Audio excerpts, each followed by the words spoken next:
क्या सोच रहे हैं? योगी जी की सोच को समझना है तो प्रयाग को रात में दर्शन करके देखिए। प्रयाग का आकाश रात के समय में सूर्य की भांति चमक रहा होता है। तो योगी जी ने सूर्य का खुद को कार्य करके दिखाया है कि मैं वास्तव में आदित्य हूँ। ये विशेष संगम यहाँ नदियों का संगम ही नहीं बल्कि संतों का भी संगम बन गया है और संस्कृति का भी संगम बन गया है। करोड़ों लोग अपने भारत देश से नहीं बल्कि विदेशों से भी यहाँ आ रहे हैं। प्रयागराज महाकुंभ 144 साल बाद आई हुई भारत के सनातन पर्वों की एक ऐसी इकाई जिस पर हर किसी को गौरव हो रहा है और ये सनातन संस्कृति के सशक्तिकरण का भी एक प्रमाण और परिचय है।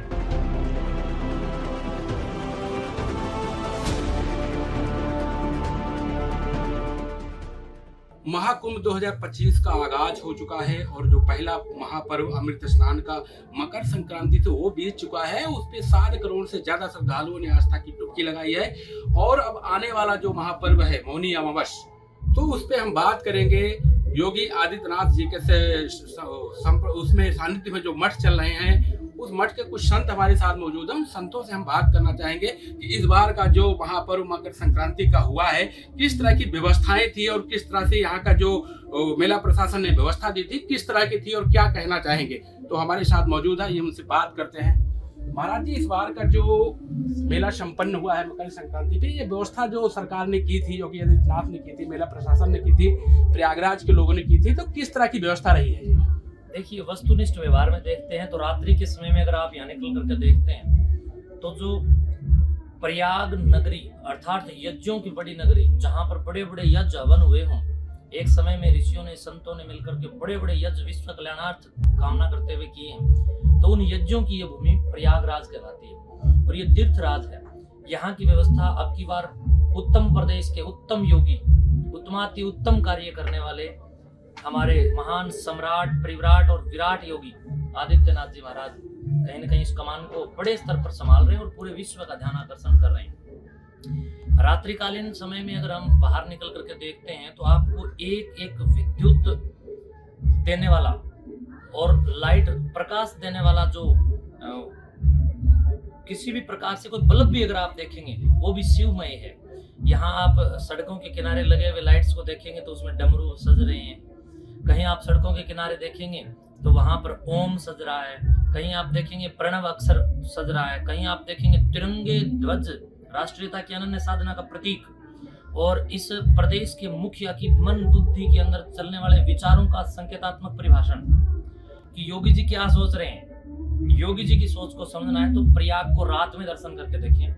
तो प्रयाग का आकाश रात के समय में सूर्य की भांति चमक रहा होता है और ये योगी जी की बुद्धि, योगी आदित्यनाथ, आदित्य का अर्थ होता है सूर्य, तो योगी जी ने सूर्य का खुद को कार्य करके दिखाया है कि मैं वास्तव में आदित्य हूँ और सूर्य के साथ तुलनात्मक ढंग से योगी जी खरे सिद्ध हुए हैं। और प्रयागराज की जनता भी योगी जी के लिए और प्रयागराज में आए हुए संत भी प्रदेश के मुखिया के लिए शुभकामनाएं प्रेषित कर रहे हैं और जितनी व्यवस्थाएं होनी चाहिए यहाँ के डीएम साहब, एसडीएम साहब, एसपी साहब, डीएसपी साहब, एसएचओ साहब, सारा प्रशासन और शासन लग करके पूरी व्यवस्थाओं को संभाल रहा है और जहां आवश्यकता एक की है वहां 2 विषय वस्तु संसाधन के रूप में मिल रही है, तो सब संत भी योगी योगी पुकार रहे हैं।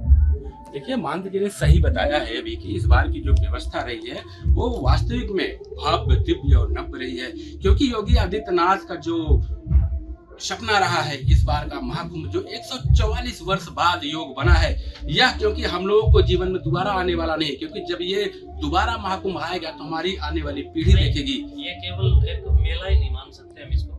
देखिए, क्योंकि ये आयोजन है, यह अध्यात्म से जुड़ा है, सनातन से जुड़ा है, तो महंत जी ने सही कहा।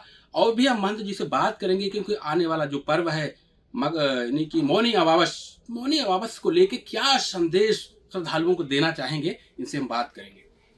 महाराज जी, मौनी अमावस पे क्या संदेश देना चाहते हैं श्रद्धालुओं को? प्रिय बंधुओं, यह केवल एक कुंभ मेला ही नहीं मान सकते। मैंने शास्त्र अध्ययन करके हम देखें तो अगर आप काबा के बारे में पढ़ें, इस्लाम के बारे में पढ़ें या अन्य किसी और नैतिक परिवेश में पढ़ें तो वहाँ हमारा परिवेश क्या है।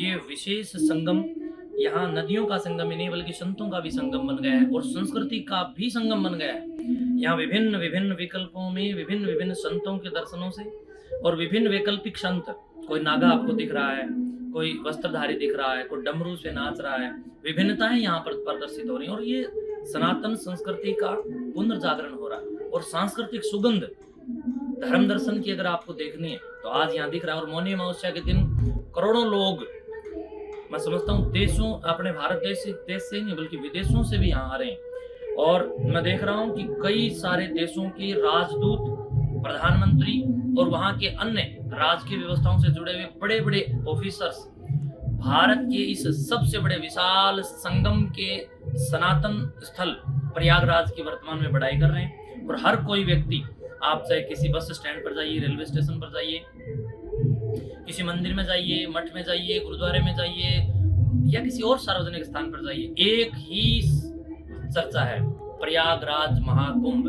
144 साल बाद आई हुई भारत के सनातन पर्वों की एक ऐसी इकाई जिस पर हर किसी को गौरव हो रहा है। और ये सनातन संस्कृति के सशक्तिकरण का भी एक प्रमाण और परिचय है। सब अपना अपना सशक्तिकरण कर रहे हैं, तो हम भी अपने सशक्तिकरण के अभियान में आज यहाँ आए हैं। और भी लाखों करोड़ों लोग आएंगे और संत भी आएंगे, और सब संत आकर के धर्म ध्वजा और भगवान ध्वज को उठा करके गुरु गोरक्षनाथ जी महाराज सहित तमाम ऋषि मुनि, ज्ञानी, तपस्वी, योगी और योगेश्वरों को यहाँ पर चरित्र और चित्र के रूप में जन जन तक पहुंचाने का प्रयास कर रहे हैं। और यहाँ आकर के अपने विश्व कल्याणार्थ और आत्म कल्याणार्थ अनुष्ठान कर रहे हैं। मौनी अमावस्या के ऊपर बहुत सारे संत और बहुत सारे आम लोग यहाँ पर आने वाले हैं, जिसको लेकर के प्रशासन मुस्तैद और पहले से ही सक्रिय है। देखिए महाराज जी से मैं एक और लास्ट क्वेश्चन करना चाहेंगे, क्योंकि आने वाले 27 जनवरी को धर्म संसद का आयोजन होना है, तो धर्म संसद की आयोजन की आवश्यकता क्यों पड़ी और क्या मुद्दे रहेंगे इस बार के धर्म संसद में?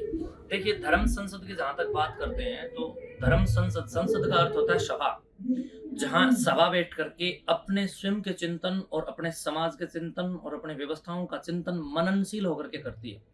हमारे यहाँ अध्यात्म प्रेरणा में शिक्षा के बड़े विचित्र और विराट मायने हैं। हमारे यहाँ वैशेषिक दर्शन की अपनी एक शोभा है और विशेष परिभाषा है।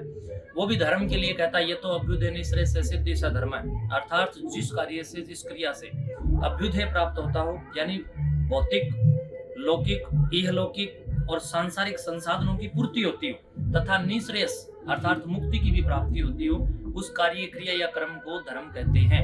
तो इस प्रकार का धर्म जो हमारे को भौतिक रूप से, आत्मिक रूप से, आध्यात्मिक रूप से, आध्यात्मिक और आधिदेविक रूप से परिपक्व कर रहा है, ऐसे धर्म के बारे में चिंतन और मनन करके आने वाली पीढ़ी के अंदर संस्कारों का निरूपण करने का साधु संत अपने धर्म संसद के अंदर विचार करेंगे।